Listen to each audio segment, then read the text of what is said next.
breaking down everyday workplace issues and diagnosing the hidden sickness, not just the obvious symptom. Our hosts, James and Kobe. Did we lose a patient? No, that's just my lunch. Hey, thanks for joining us. I'm Kobe, he's James, and let's get started with a question. Is comfort making us more productive or more complacent? So, comfort is not inherently bad at all, and I don't think that it needs to be avoided. I want to get that stated clearly up front. We could broaden this topic significantly and talk about how we seek comfort through every aspect of our life, whether it's financial comfort or physical comfort or emotional comfort or whatever. But I do want us to stay focused on the workplace. And yes, I do recognize the irony of me actually saying that we're going to stay focused. But even here within the context of work, comfort is a good thing. It's the natural outcome from hard work and competence. As we get better at what we do, we also become more comfortable within our roles, with the tasks, become more proficient. So there's a lot of significant upsides to comfort. Um, I think though, when we're talking like, is it the key to improved performance or improved productivity or general success overall, is that we have to ensure that comfort is not a residence, it's a resting place. It's where if we sit too long in that state of comfort, then we run into some challenges. But if we use it as intended, as a way, a spot to rejuvenate to after the push or after an intense period, that is, I think, a real strength and a real asset to how comfort can help us as individuals and as organizations. Yeah, I like that idea that comfort is a resting place, not a residence. I mean, it's something that kind of gives a little bit of context to it because I've always viewed comfort and being comfortable professionally and everything like that as a bit of a double-edged sword. So the idea Hmm. that, that it can be the thing that we are striving for, because again, there are, like you said, there are benefits obviously to it. It's not inherently bad, but it also can be one of those things that can cut the other way and can be the downfall of, again, momentum, innovation, progression, all those kind of things like that too. So recognizing that it really is a bit of a double-edged sword, but um, I do think I that we think it's important to also like you're it can be a bad, like it can be too much of any good thing can be bad. Like it in all moderation in all things is important. And I think what I want to, unsurprisingly, I find the whole language and mentality around the endless hustle culture to be completely toxic and unproductive for society, for individuals, for employees, for organizations in general. And in kind of that hustle culture mentality, comfort is almost villainized. And I want us to avoid that level of conversation. I think that is again, taking things to the extreme is not helpful. No, Um, you're right. I mean, you're right. Because I mean, like, there are a lot of, again, like, we're two white guys on a podcast talking about being comfortable, and it could easily spin into making people feel bad for wanting comfort or for having comfort, or if you're comfortable, you're doing something wrong. I Yeah, mean, no, that's a toxic mentality that is really good at generating clicks, yeah. but it is good for little else. Yeah, that's very manosphere-y, really. I mean, it's not Yeah. it's not a great place to be, but I do think that, yeah, again, part of what we like to do is we like to talk about kind of the nuance and the reality of it too, because I mean, like, really, because comfort isn't inherently bad. It's a state. It's a Hmm. thing. It's a neutral place that the impact of it kind of is about how we respond to it, not necessarily because it's inherently good or inherently bad. But I do want us to, like, put a little bit of parameters on kind of like, or give a little bit of context of what we're talking about kind of by comfort at work, because I think we should look at it from again, I want to talk a little bit about employee comfort and a little bit about organizational comfort because both of them Okay. kind of are important. So, like, we talk about employee comfort. This can be things like psychological safety can come from comfort or predictability, familiar routines, Hmm. low perceived threat, emotional ease. Those are the kind of things that can live with that or the employee piece. And how often do we talk about consistency, Yeah, right? exactly. Yeah, exactly. So we would be the worst people to kind of say comfort's bad, nope, be comfortable because I mean we talk because again, well, these are all things that we Yeah. want. And organizations, right? I mean, organizational comfort can be things like stable processes, another thing that we talk about constantly. Yeah. Familiar markets, predictable budgets, long tenured teams, all, the things that, that we've talked about. But then there's also the kind of the other side of it too, where it's the this is the way we've always done it thinking can also be Hmm. some of the other side of that as well. But I do think that it's important for us, like, again, kind of, I think talking about employee comfort or organizational comfort are going to be two helpful things. But I also think we should, well, what will happen is we're going to fall into our normal habits. And I'm going to talk about it from a psychological perspective. And you're probably going to look at it from more of like a cultural Operational, operation cultural perspective. perspective. Yeah. So, I mean, I mean, let's just be clear to everyone knows we're going to do that. So let's just call it out right at the very beginning. Okay, I want to jump on something that you said just a second ago when you were talking about kind of like we really promote a lot of concepts, a lot of work, a lot of ideas that are by design they kind of create a level of comfort, right? Um, Building an environment where there's psychological safety creates the comfort. You talked about that. You talked about familiar routines and structures. Comfort is the outcome of really good work. Yeah. And that's really important to recognize. Really good work will create comfort. The problem is too much comfort will create a lot of downstream effects that you're not going to want, like complacency, like a resistance to change, like a that's not my job. Mm, Like you mentioned it before, well, we've always done it this way in the past. right. So we need to, at some point in this conversation, talk about that balance of how do we build the foundations and build an organization where people feel comfortable to share, comfortable to speak up, comfortable with the processes, comfortable with the expectations, Hmm. without creating an environment where people are so wrapped in the blanket of comfort that they resist anything new because innovation, new processes, change can be very, very good. And it is very, very important for organizations, for people.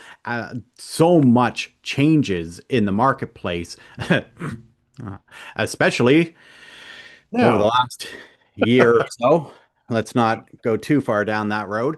But when you are faced with unexpected or unanticipated external factors, you need to be able to respond to those things. And if you are wrapped in your blanket of comfort, are you going to be able to pivot?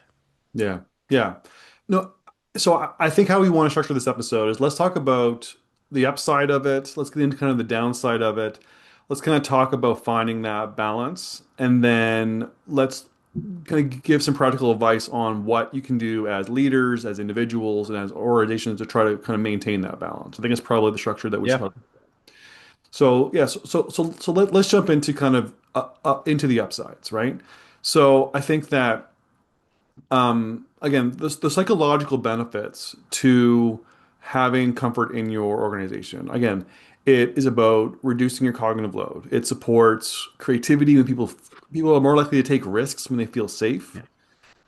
Again, it improves how we collaborate, and as in organizations, it can create stability, which can allow for more consistent service delivery. It can create predictable routines that can cause less stress and less errors, and better decision making. Right? It creates trust and consistency that creates a smoother adoption. I mean, there's a lot to be said for kind of comfort, predictability, Mhm. stability, psychological safety is where is kind of where confidence grows from. It's where good work can really come from. So I think it's really important for us to make sure that that's very clear and out there as well. Yeah, and I just want to, I'm going to push back on, not push back, but I'm going to challenge you a little bit to talk a little bit more about cognitive load, because Yeah. we have talked about cognitive load on the podcast before, but Mhm. not everybody may be familiar with that term. Yeah. Um, so maybe if you can kind of pull that piece apart a little bit. Yeah, so cognitive load is the amount of almost like mental work that we have to do in our everyday. So again, like it's the amount of pre-planning, it's the amount of actual like kind of like the thinking that is are involved in problem solving, of deconstructing, of looking at all the angles, all those kind of pieces. It's the load that about, okay, I'm dealing with this person. I need to figure out my tact. I need to figure out my approach. So it's the amount of like, again, pre-work, actual work, and post-work that our brains are doing in the course of a day. And And it's then, often why we come home exhausted, even if you're not working in necessarily a physical Mhm. role. Yeah, You can come home feeling mentally exhausted. mentally exhausted. It's often due to that cognitive load. Yes. And there are elements of, so how this kind of plays into comfort specifically, with a lack of processes or with a lack of comfort or a lack of consistency, especially, is typically how we often talk about it. If you don't get consistent expectations from managers or from higher ups, or, there isn't that. If you're constantly having to readjust and mentally be on edge or be on guard, that's exhausting. So, Yeah. cognitive comfort can reduce that cognitive strain or that cognitive load that is related to work. And it also, the benefit of this and kind of why, if we're talking about the outward effects or the benefits to an organization, is if we can free up people to not be so exhausted, mentally exhausted all the time, it Mhm. creates people can be more creative. They can explore new ideas. They Mhm. can work through innovations, new processes, new systems. If people are constantly always at their capacity, at their mental, physical, emotional capacity, you're not going to get the best from people. You will get, I mean, you'll still get their work, but will you get their innovation? Will you get their insights? Will you get their thoughts? Will you get their new ideas? Yeah, absolutely. Yeah, no, you're right. So just to touch back, if anyone's interested in learning a little bit more about cognitive load, we did an episode earlier this season where it's like, I forget the actual title, but it's like, why am I so exhausted after work? It's kind of Yeah. and we dug into cognitive load kind of in a lot more depth. But no, but you're right though about the like part of it too is that if we remove the reactiveness of our workplaces where everyone's constantly trying to figure out things, and we create more stability and more predictable structures and more predictable processes, then we move from a reactive mode to a responsive mode, and we're comfortable with, okay, I always know what to do because there's always a plan in place. I just follow the procedure and I respond based on the training or based on the processes that have been done before me. I don't have to figure it out. So that is a very different cognitive load for you to bring to Hmm. the workplace. And there's comfort in knowing, that I can figure it out. There's people around me that can help me, and there's processes in place to make sure that it gets done properly. That's a very comfortable place to be. And it makes it easier to show up at work because you're less stressed and then you make better decisions, right? Yeah. So yeah, so there absolutely is that piece about, again, like I say, we build confidence and we build and we push ourselves more, and we can bring more of our kind of like our whole mental game to the workplace when there is a level of confidence, and safety and stability and predictability to our workplaces. Yeah, and so the idea of comfort is fairly clear for individuals. And I mean, we all kind of know why we want to be comfortable. We all kind of have a sense of what comfort means for us specifically and what we get out of it. From an organizational perspective, though, the upside of comfort is stability. Mhm. If the organization is, and from an organizational comfort zone perspective, kind of the things that are prerequisites for that in my mind is that stability piece. It is having teams, management teams, leadership teams who know how to set and manage expectations with their staff, with their teams, with the individuals. They have clear processes and rules. Expectations are clearly defined and laid out, and we have the ability to support and manage performance and individuals, right? It's all of these same things that, like the factors, it's our workplace culture hierarchy, really. Yeah. It's being able to meet the expectations of being competitive, sufficient, and equitable within the factors of your workplace. It's about building psychological safety, creating an environment where people feel that they can belong, Mhm. creating engagement in like creating an environment where people can fully engage in their work. Mhm. That is an organizational comfort zone. And that is an incredibly powerful tool to Right. be able to drive organizational success, no matter how you kind of define that. And I'm waving my hands and knocking my mic all over the place. Um, Yeah, well, no, you're right because part of it too is that when you're in a workplace that you're not comfortable in and you don't feel safe in, then it's almost like you're always activating your sympathetic nervous system. You're always in kind of fight or flight or freeze mode, right? yeah. So and it's hard to bring your best. It's hard to feel like you belong. It's hard to feel like you're safe to speak up when you're constantly in that fight or flight mode. So those are the other benefits to it as well, is that you are in a situation where you don't feel that you constantly have to be, like you're ready for attack all the time. There's a sense Yeah. of that safety brings comfort, brings that ability to relax, which opens up more of your higher brain functioning, which allows you to bring your best to work. And that's a nice place to be.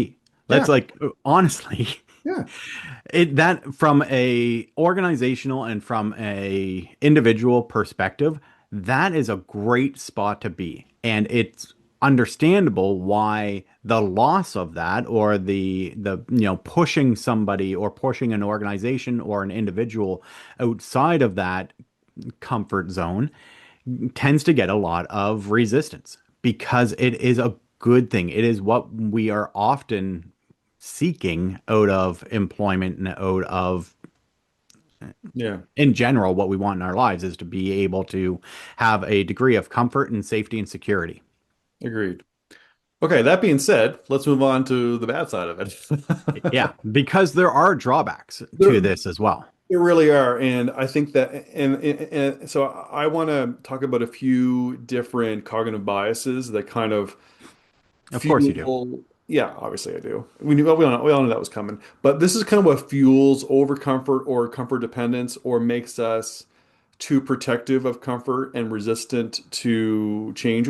Honestly, these are the biases that create complacency. Just be clear about that. Yeah. So the first one, again, I want to go in deeply onto these because so for a change, you may have to rein me in. Let's keep that in mind. Ooh, this is going to be fun. All right. Yeah. The first one I want to talk about is the status quo bias, which is, I mean, it's kind of what it sounds like. It's about preferring the familiar even when it's suboptimal. This is what I know, this is what I'm used to, this is what I want. Even if what we have is not great, because honestly, this is the bias that is the summary of is the devil you know, right? Yeah. Is Uh, this kind of a you and I have talked about, and I know I've heard you talk about it several times, about the idea that it's people are more likely to avoid a negative outcome, so they will stick with a bad option rather than run the risk of doing something that could possibly not work out. Like, is that the same, or is that a different angle? it is a different angle, but it definitely kind of runs parallel to this, because I mean, like, it's the idea um of well, again, there's the idea of, like, I think you're kind of getting into kind of like the psychology around loss aversion, but I definitely will go on a tangent with that one. So let's just say that for the most part, Right, I'm supposed to be reining you in, not ramping you up. yeah, so for the most part, the status quo bias is really just more about, it's the idea of they're more likely to protect what they have regardless of how good it is, because the fear of change or the fear of discomfort has honestly has them self-sabotaging because they would rather protect what they have than risk any other outcome because even as bad as it is, it's something that they're familiar with. So so again, and So it's comfort with the familiar. it is like I mean like this is something that can actually go as deep as to people justifying like abusive situations all the way up to people just not wanting to you know not wanting to use a different mug. Like I mean like the depth of how severe and how like impactful this can be is pretty broad, but I don't want to definitely dig into that piece.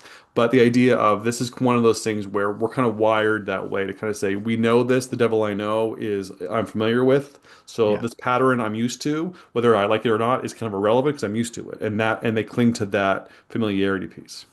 Yeah, so I mean, the direct line between kind of the status quo bias and complacency is pretty clear, right? Yeah. We sit in Hmm. what we know, regardless of how good it is for us, and the longer we're there, the more quote unquote comfortable we become, and at some point that we trade comfort for complacency.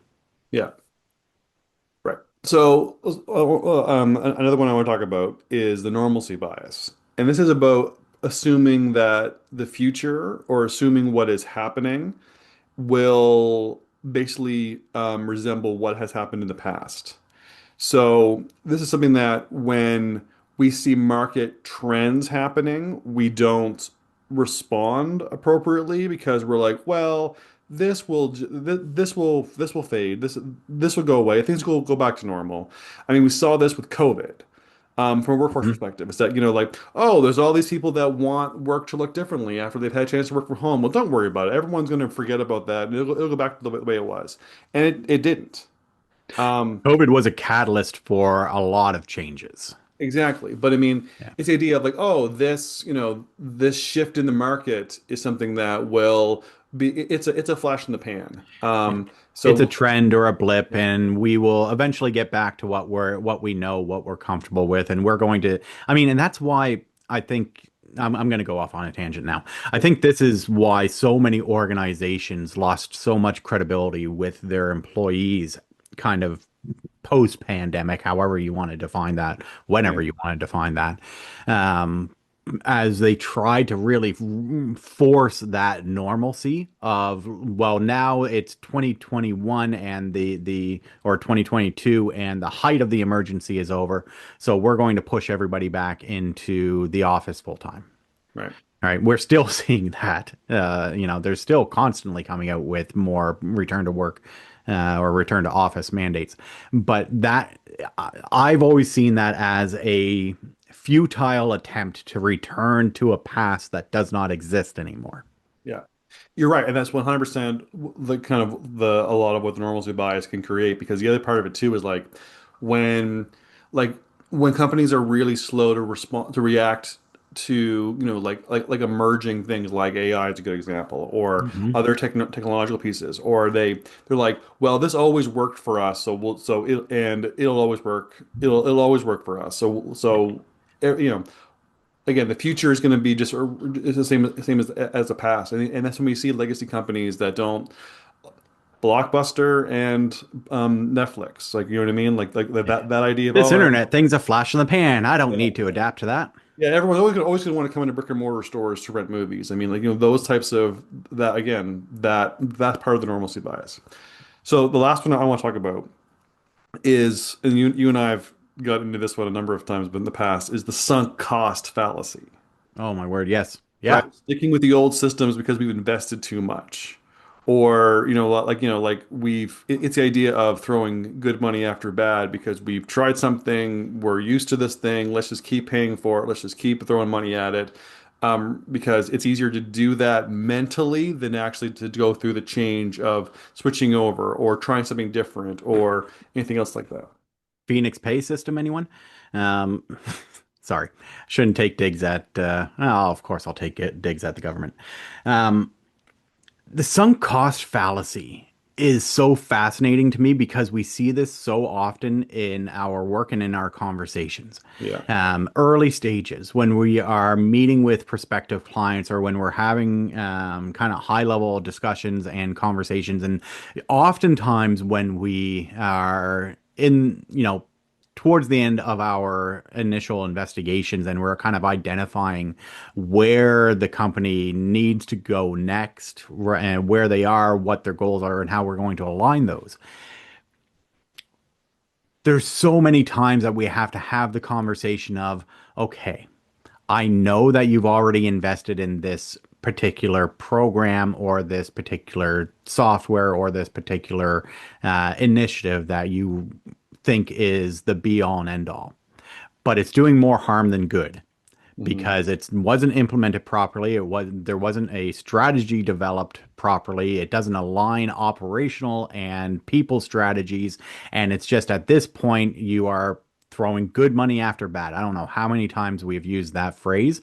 Hmm. Um, Yeah. I see it so often from an organizational perspective and from an outsider looking at this. You see these things with a level of clarity and just shake your head because the data is showing us that this is not working, that you have been spending money, time, energy, resources to do something that is not getting the effect that you want, and yet you're unwilling to say, okay, this was a mistake. Let's try something else. Yeah. And the other side of this on cost fallacy is kind of the other end of it, where we've never invested in this, so we don't feel we should Yeah. have to, right? And that's one of the things that we've often talked about, where companies that are struggling with massive problems like turnover or problems with around like or again like really inefficient pieces or a lot of mistakes happening, and we're like, well, you really should be investing in training your middle managers. Like, well, we've never invested in them in the past, so why would we do that now? Or Yeah. like, that, again, like we're oh, we've never had to do that. Like, no, you should have, and that's Yeah. We've why. gotten by fine without it. Yeah, Well, if you're fine, then why is X, Y, and Z costing you all of this money? yeah, exactly. Yeah, Yeah. yeah. So part of it is that too, is that it all of that kind of fits into the sunk cost fallacy. Yeah. So those are some of the biases again that fuel the overcomfort, that fuel the complacency, that kind of like we have to get past if we want to actually start to again address some of the pieces that are part of that double-edged sword.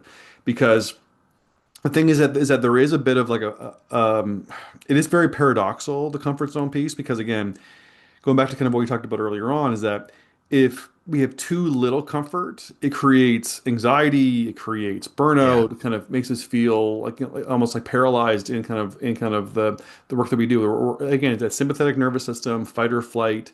I don't feel safe. It was really hard to kind of like, my cognitive load is so heavy, everything else like that too. But if there's too much comfort, if we've built into complacency, then we become stagnant. We have all these massive blind spots, often caused by these It kills innovation. It absolutely. kills productivity. It kills new ideas. It kills change management. Yeah, well, but it makes us our organizations so fragile, Yeah. right? It's so easy, Yeah, we're I mean, you're right. I mean, that's fragile is such a good way to frame this because there's fragility on either end of the comfort spectrum. Too little comfort is a unsustainable, fragile place for an organization to be. Too much comfort when we get into this high levels of complacency and we end up building this culture of complacency is a very fragile and dangerous place for an organization to be. Mhm. It's that middle section. And here's part of the problem is that there's no one single, at this point, it transitions from comfort to complacency, Yeah. right? This is something that needs to be managed, that needs to be evaluated, that needs to be measured to some degree, right? There's a level of it's more art than science from a leadership perspective. Some in kind of how do you manage an appropriate level of comfort, and it's really going to come down in many situations, to the nature of the work that you're doing, and how well you actually know your teams. A big part of this, if you're in a larger corporate structure or if you have multiple layers of authority within your organization, and you may not, as a leader, may not have much influence, or not influence, you'd have a lot of influence, but maybe not a lot of day-to-day impact, or like being directly involved or overseeing the day to day or the front line. This is where empowering your managers and training them and supporting them and autonomy within your leadership structures can really help to mitigate some of these risks and have pieces that flow up together to kind of make sure that you're not leaning one too far one way or another. Yeah, and because I mean, like the thing is that when it comes to kind of again the downside, the complacency side, pieces of comfort, it's it is something that, if your leaders are not kind of scanning the environment, they're not looking for kind of what's coming, they're not, our people are becoming too, again, are kind of becoming too reactive, Yeah. or they're getting defensive Hmm. of anything new. But the one piece that I think is good for us to kind of really kind of, I think, settle this idea of kind of what you just talked about, and then kind of what I was kind of talking about with like with some of the biases is I think if there was a bit of a canary in the coal mine, it's not like I say, it isn't a flick a switch and it's one or the other. It is an art, but I think like I said, canary in the coal mine might be when good enough becomes the cultural ceiling, Yeah. Okay. right? So the kind of the idea that, you know what, our processes are good enough. Hmm. We don't need to keep pushing because we're doing good enough. Or yeah, the good enough language is interesting because I don't actually hear it expressed that way from leaders often. I rarely hear anybody actually say we're doing good enough. No. Well, everyone knows that that's a dangerous statement, right? Yeah, I mean, and this is where the disconnect between language and action, it Yeah. really tells the story, right? Which is why we definitely trust the information that people give us, but we have to go through our investigations and to actually get the real data, because data doesn't lie. Right. People can overestimate the information they're giving us. And so this Yeah. idea of good enough often comes out in the way in which um, organizations support their managers, in how Yeah. they support their the factors of the workplace. Are have things been kind of stagnating for a while? Have we Yeah. done anything new to support wellness or safety or Mhm. consistency? Are we constantly, do we have a culture of continuous learning and continually trying to improve and be better and seeking that input? Or are we just kind of comfortable and Yeah. leaning on the fact that we've been successful in the past and what we've done previously has worked? So let's keep doing more of that and forget everything else. Well, and some of the too, I think some of the things that we see, because you're right, we don't hear the language of good enough, but what we do hear is more along the lines of, you know, almost like over certainty in someone's perspective or someone's knowledge base, that again, there's that sense of they acknowledge they don't know what they don't know, but they're certain that they know enough.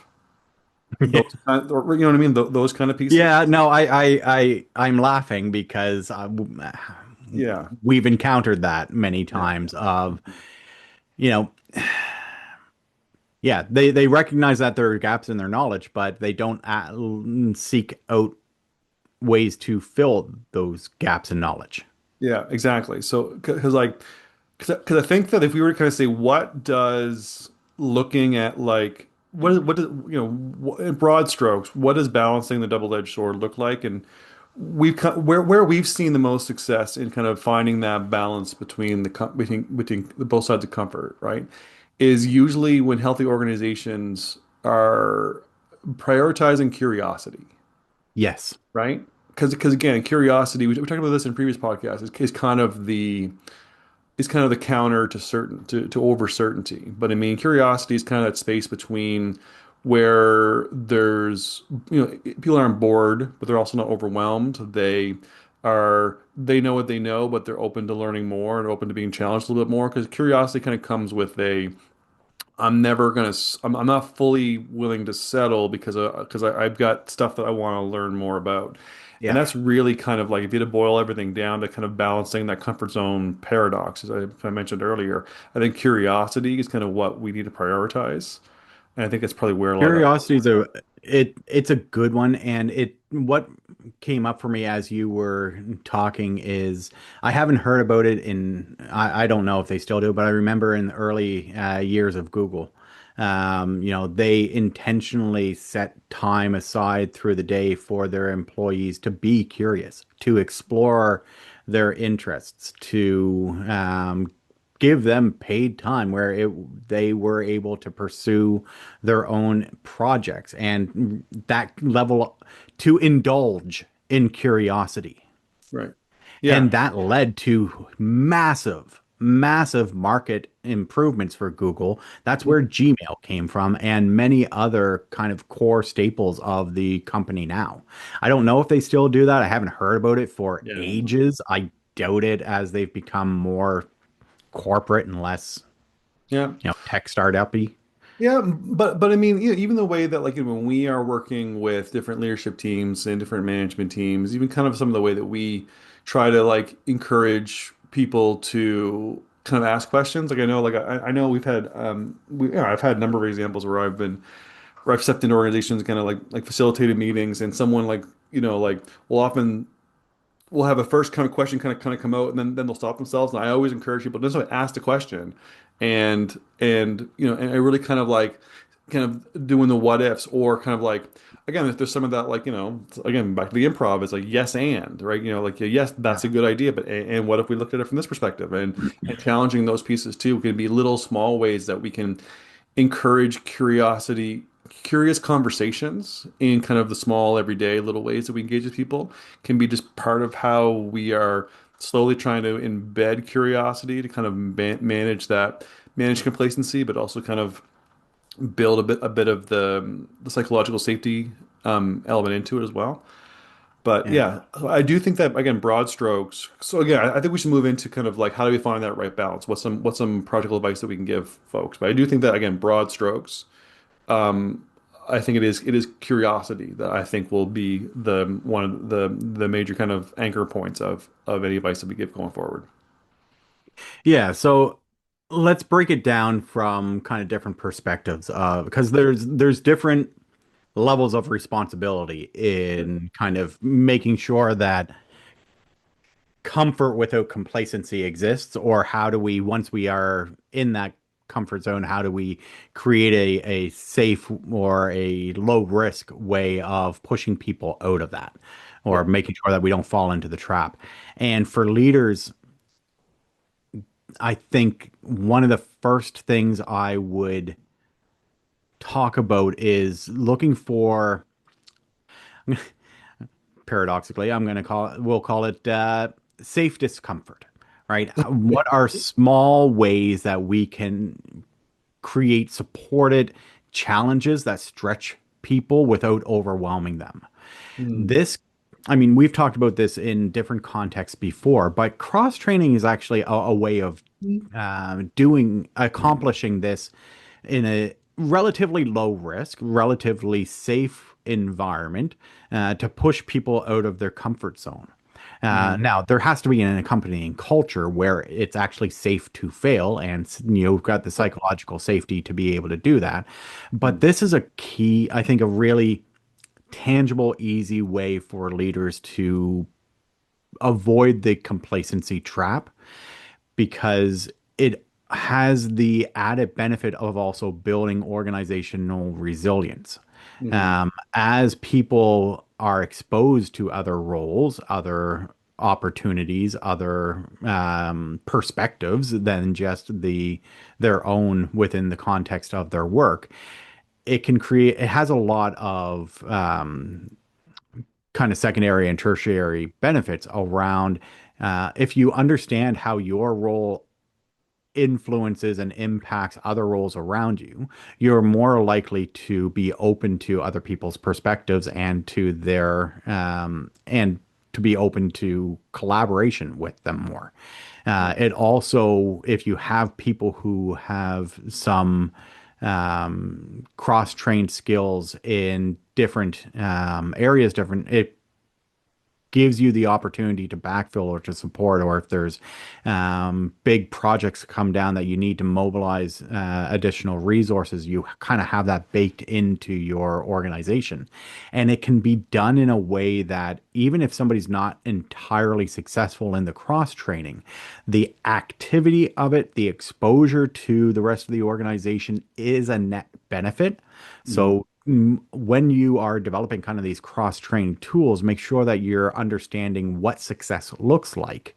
And is it just a proficiency of skill, or is it an exposure to the broader organization, team collaboration, and the breakdown of silos?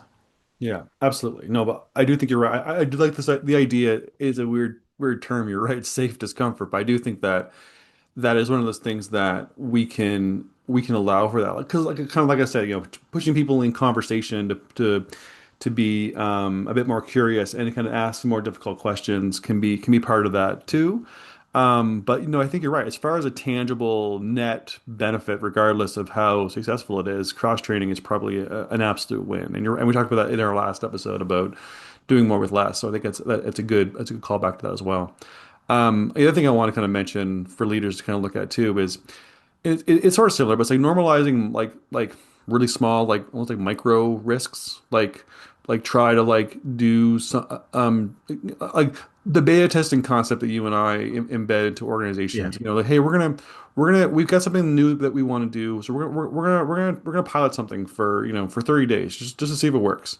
And again, it's about building a plan and a strategy that's going to be, a net benefit. I mean, we talk about the ideas of maximum utility, that the idea that if, we're going to improve we're gonna try to look at improving on our onboarding. We're gonna use a different methodology for that. We're gonna something that we've got a new teams. We have a bunch of new staff starting. So there's like six of them starting. So we're gonna try all six of them on this new method, just to see if we can find improvements. And so it's about setting the parameters and putting it in place, but also just trying it out. And if it doesn't really work or not all of it works, then it's a matter of kind of like of balancing that with what worked from the old method. So there are these little things that we can kind of do to allow for people to try a few new things for a short amount of time. Again, these like micro risks type piece can be a way that we can allow for just again something that's going to allow people to stretch themselves a little bit, but also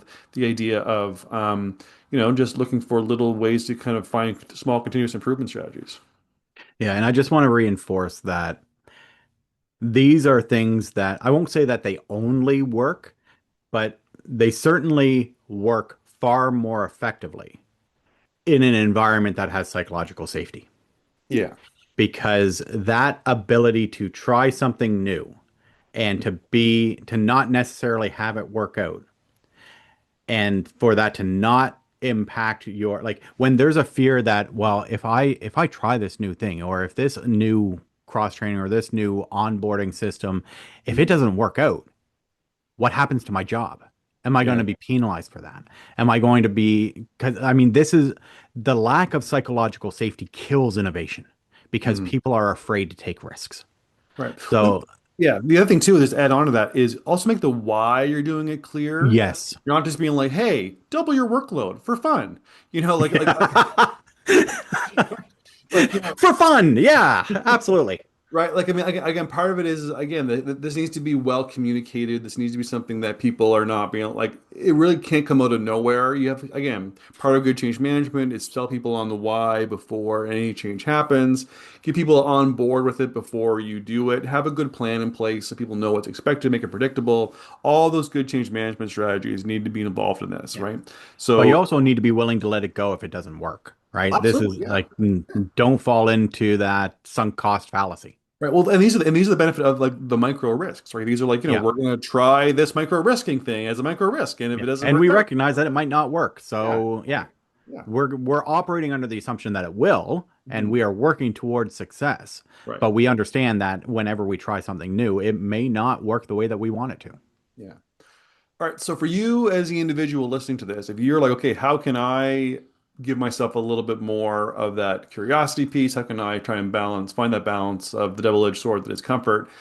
I think that I've got two little pieces of advice that might be helpful. So one of them is to kind of like set almost like a personal challenge or like a what's referred to sometimes as like a stretch goal.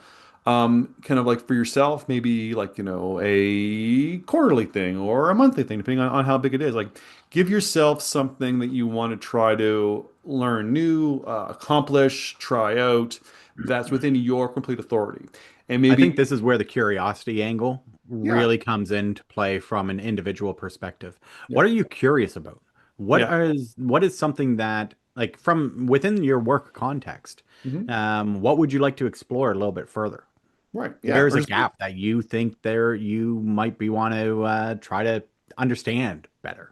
right. Yeah. I mean, like sometimes it can be simple as if you've got the budgetary ability to do it, like, do less virtual meetings to try and do more personal meetings with people. So you're even just kind of pushing yourself to, like Mhm. be kind of get yourself out of kind of the everyday kind of confinements of your workspace and do a different workspace. That could be as very small, like again, like small additional thing that you might want to do. Those types of things to kind of like just break a bit of the status quo, so you're not falling into the status quo bias, but also just again try something that's going to push you a little bit further. And the second thing I would suggest, which is kind of dovetails that nicely, is my favorite topic of all time, which is critical thinking, which is reflect on what you're actually avoiding. What is it the stuff? What is the stuff that you put walls up, or what kind of like gets you like the stuff that you do not want to do, and figure out why is that. For example, if you're like most millennials and younger, you don't like talking on the phone. So why is that? What could you try? Could you try to improve your phone skills? Like, those types of little things like that could be just small little pieces that we have within our own control to be able to kind of push ourselves a little bit to try to break up our own dependence on comfort. Yeah. I laugh about the phone thing because I hate talking on the phone. I'd Yeah. rather text or shoot off an email or Mhm. but at some point, like there's no replacement for having an actual conversation because text it just doesn't cut it with tone sometimes. Yeah. But yeah, so part of that is reflect on, why is it that you avoid it? Is it because you're not used to doing it or Yeah. you, yeah, but yeah. Anyway. Yeah, well, I just wanted to jump on kind of a last point around what can organizations do? Uh, and I think this really where I would like to start is really kind of doubling down on the cross-functional projects. It's a really this could this could incorporate part of your cross training that can be built into this strategy as well.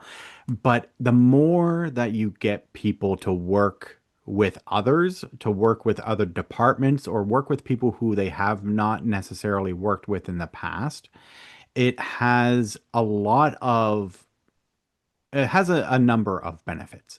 It has the ability to break down silos in our organizations, and we've done an entire actually a two-parter on the difference between silos and strongholds.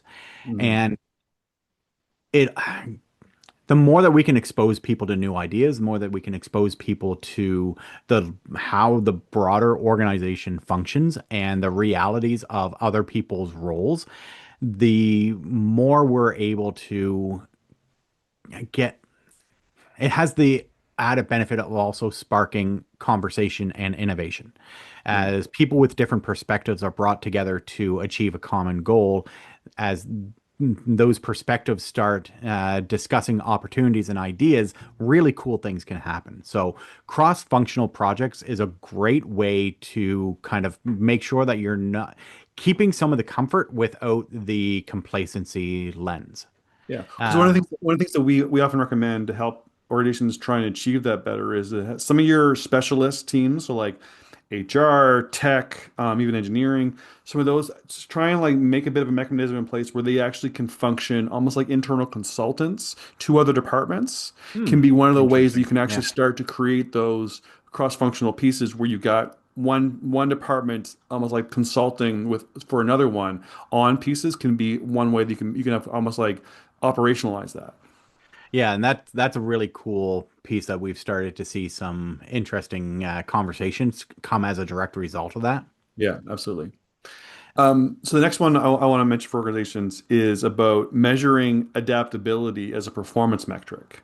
So you're looking at your operational or your individual KPIs that's attached to your job descriptions and your performance evaluations. Actually have adaptability be something that you're stating is important to our organizations, important to the roles, and actually making it something that you are measuring and something that you are tracking data on and that you are actually tying to performance success. Because I mean, if it's important, measure it, right? Yeah, we measure what matters, and what matters needs measurements. Yeah. The last thing I think that we can, if we kind of tie a bow around this, is the idea of celebrating your course corrections. Hmm. Not just when things go absolutely perfectly and we have this major success. Yes, we want to celebrate those, absolutely. But again, in this culture of psychological safety, being able to celebrate that idea that maybe we didn't do everything right, but we learned a lot and we avoided a negative outcome because people gave us the feedback that we needed to know that this thing that we just tried wasn't working the way that we intended it to. So we had to course correct, Right. right? That is not a negative. No plan. What's the, I don't know, I'm going to butcher the expression, but no plan survives the first bullet or the first charge or the first, like, Was it Mike Tyson that said something like, your plan, you have a plan to get punched in the face or something like that? yeah, I mean, it's essentially all saying the same thing, right? Like, Yeah. a plan only lasts until it begins to be implemented, and then things have to change. If Right. you rigidly adhere to a plan without course corrections, your Mhm. likelihood of failure is significantly higher. Well, I mean, one of the things too is celebrating breaking old habits, like the Yeah, sunk cost fallacy, yeah. breaking those dangerous, complacent patterns should be something that should be celebrated as much as because those are successes. You've stopped doing the thing that was hurting you, Yeah. and you know what I mean? I've stopped punching myself in the face. Yeah. So I do think that again, those things to support leaders and employees and organizations can be practical things that people might be able to kind of look at within again their own scope with their own focus. But again, I do think that at the end of the day, the one real takeaway piece is how do we find that balance? Really, is going to be it is a curiosity piece, right?